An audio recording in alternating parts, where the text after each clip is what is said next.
Pozdrav youtuberi, u današnjem tutorijalu ću da vam pokažem kako da znate koja igrica može na vaš računar. Ja ću staviti link u deskripciji od te stranice, a sad idemo na Google da uđemo na tu stranicu. Evo ga, ovdje kucate ime igrice. Ja ću na primjer Assassin's Creed.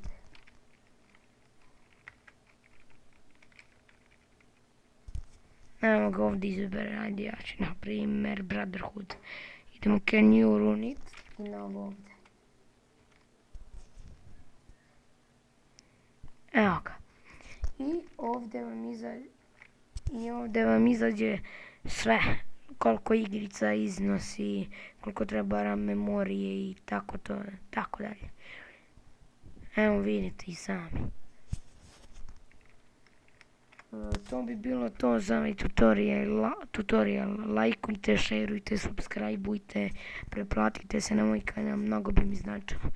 I vidimo se u sljedećem tutorialu. Pozdrav!